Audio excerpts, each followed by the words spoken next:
Assalamualaikum dan selamat sejahtera murid-murid. Diharapkan semua murid berada di dalam keadaan sihat dan gembira di samping keluarga tersayang. Hari ini murid-murid masih lagi bersama dengan cikgu di dalam kelas Bahasa Melayu tahun 1. Dan pada hari ini kita berada di dalam tema 3 iaitu pentingkan kebersihan dan kesihatan.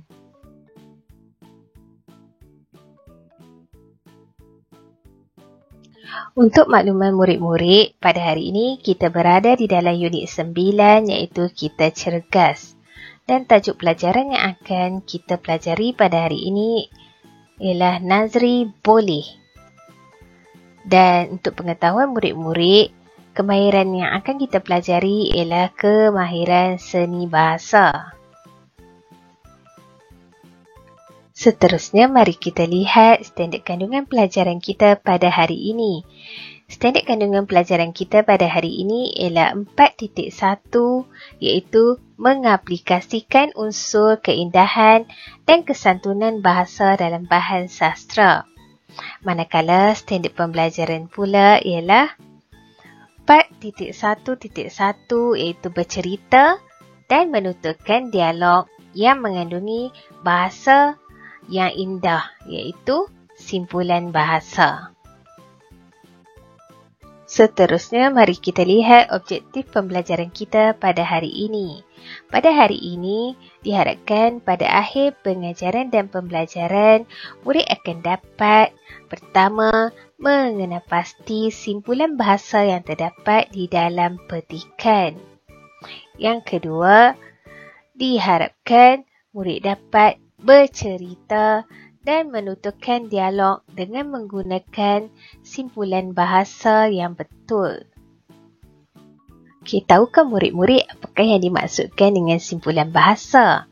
Untuk makluman murid-murid, menurut Kamus Dewan edisi yang keempat, simpulan bahasa merupakan ungkapan yang terdiri daripada dua perkataan atau lebih. Dan ianya mempunyai makna yang berlainan daripada perkataan-perkataan yang membentuknya.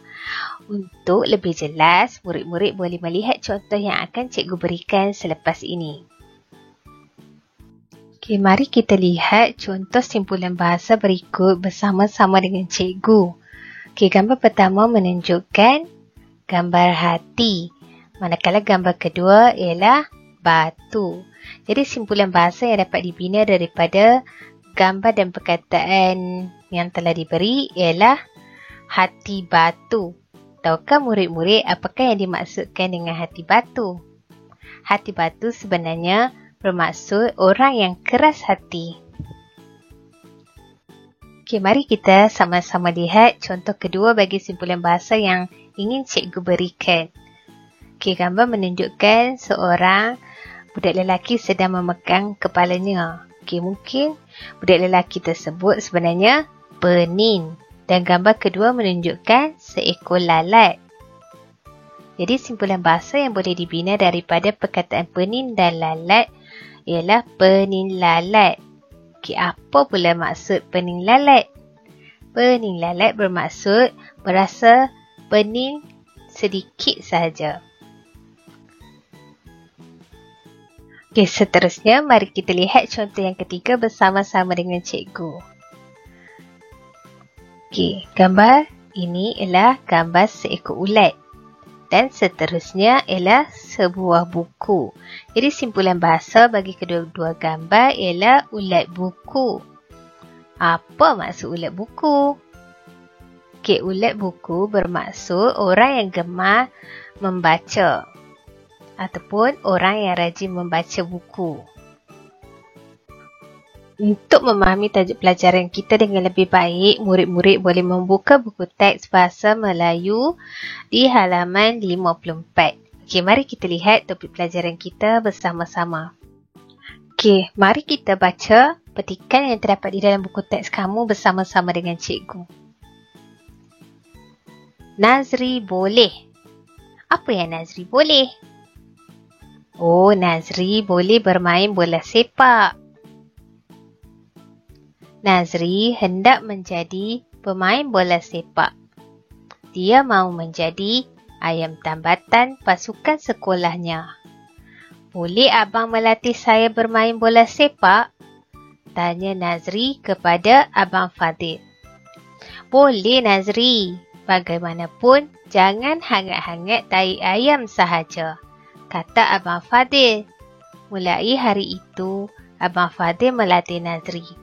Mereka mandi peluh di padang.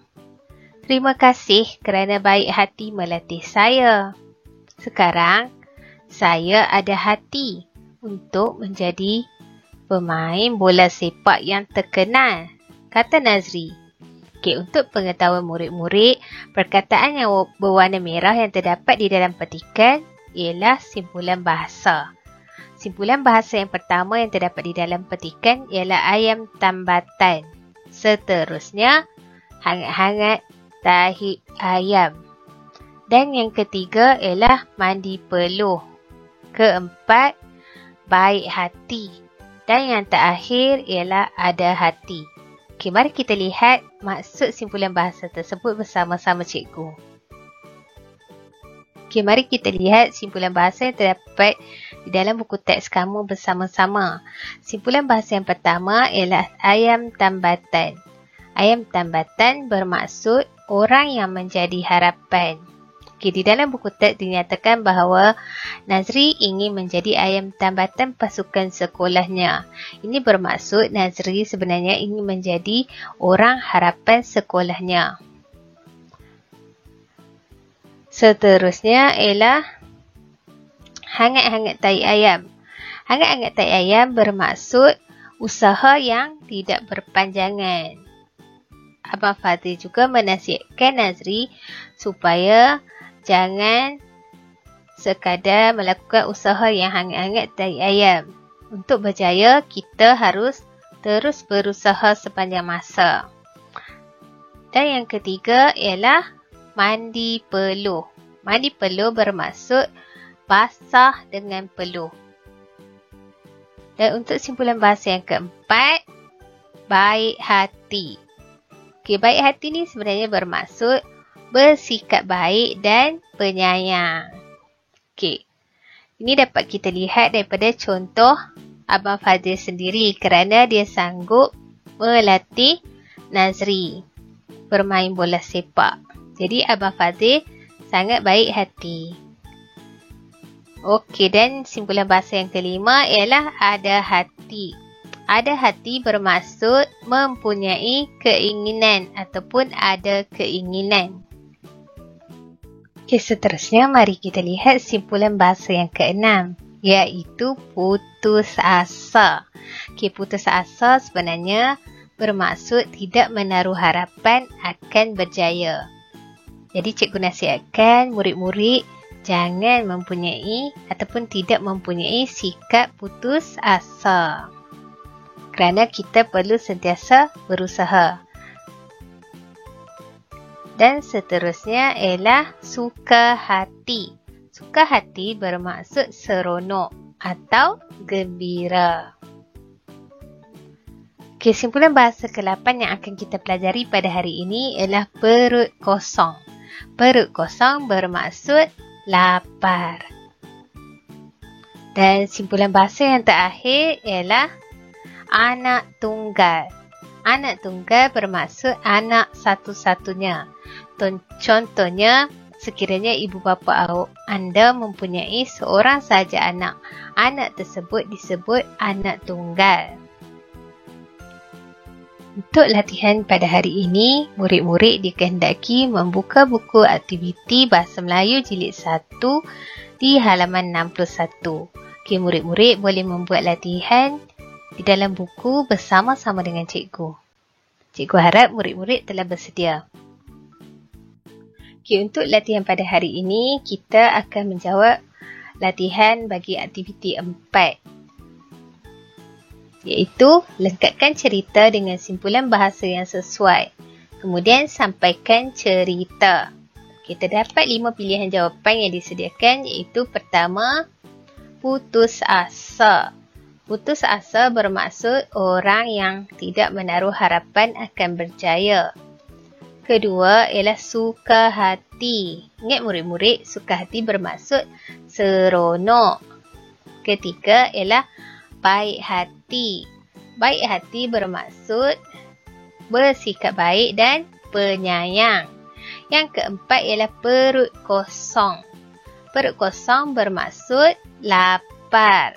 Dan simpulan bahasa yang kelima ialah anak tunggal.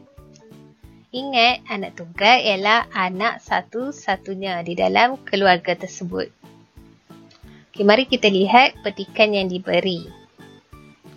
Puan Alia ada tempat kosong bernama Fatin. Jadi Puan Alia sebenarnya ada anak tunggal. Anak tunggal ialah anak satu-satunya bernama Fatin.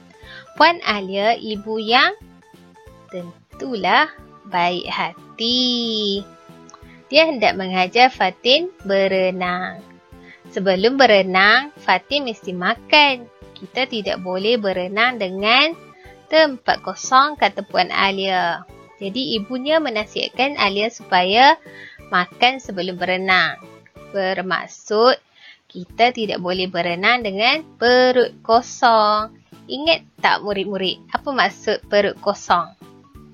Okey, pandai. Perut kosong bermaksud lapar.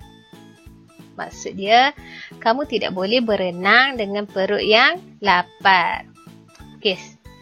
Jadi Fatin berkata, "Baik Mama," kata Fatin. Setelah berlatih beberapa kali, Fatin masih tidak dapat membuat apungan air. "Cuba lagi Fatin, jangan tempat kosong," kata Puan Alia. Jadi, jawapannya ialah jangan putus asa. Putus asa bermaksud tidak menaruh harapan akan berjaya. Ingat murid-murid, kamu tidak boleh putus asa dalam sebarang perkara yang kamu lakukan. Fatin berusaha dengan bersungguh-sungguh. Akhirnya dia berjaya berenang. Dia suka hati. Suka hati bermaksud gembira. Jika kamu berjaya mencapai keinginan ataupun cita-cita, tentulah kamu sendiri akan berasa seronok atau gembira. Begitu juga dengan Fatin. Cikgu harap murid-murid dapat memahami simpulan bahasa yang telah kita pelajari pada hari ini. Baiklah murid-murid, cikgu rasa setakat ini sahaja kelas kita pada hari ini. Dan sebelum cikgu mengundur diri, ingat pesan cikgu, jaga kesihatan diri, jaga kebersihan dan pastikan kamu tidak keluar dari rumah sekiranya tiada urusan yang mustahak. Dan teruskan usaha kamu walau di mana sahaja kamu berada. Okey, sampai kita jumpa lagi.